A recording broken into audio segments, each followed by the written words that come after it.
ছাত্র জনতার গণঅভ্যুত্থানের মুখে ভারত পালিয়ে যান সাবেক স্বৈরশাসক শেখ হাসিনা। তারপর থেকেই সেখানে অবস্থান করছেন তিনি। বিভিন্ন মহল থেকে হাসিনাকে ফেরানোর জন্য বলা হলেও এখন পর্যন্ত ভারতের পক্ষ থেকে কোনো বার্তা পাওয়া যায়নি।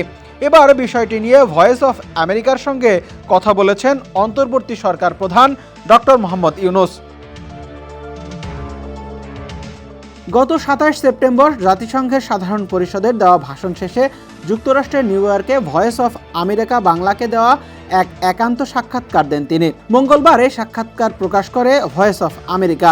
ছাত্র জনতার গণঅভ্যুত্থানের মুখে সরকারের পতনের পর ৮ আগস্ট ডক্টর মোহাম্মদ ইউনূস বাংলাদেশের অন্তর্বর্তী সরকারের প্রধান উপদেষ্টা হিসেবে দায়িত্ব গ্রহণ করেন। সেই থেকে ভারতের সাথে বাংলাদেশের সম্পর্কের একটি দৃশ্যমান টানাপোড়েন লক্ষ্য করা যাচ্ছে।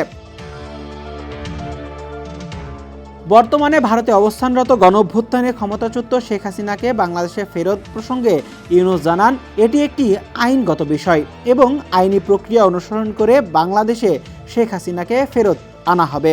ভারতের সাথে সম্পর্ক প্রসঙ্গে প্রধান উপদেষ্টা বলেন, আমাদের দুজনেরই দুই দেশের স্বার্থ হলো যে অত্যন্ত ঘনিষ্ঠ সম্পর্ক, মধুর সম্পর্ক গড়ে তোলা। মাঝে মাঝে কতগুলো প্রশ্ন এসে যায় যেখানে সম্পর্ক একটু চির ধরে, যেমন সীমান্তে গুলি করলো, বাচ্চা ছেলে মারা গেল।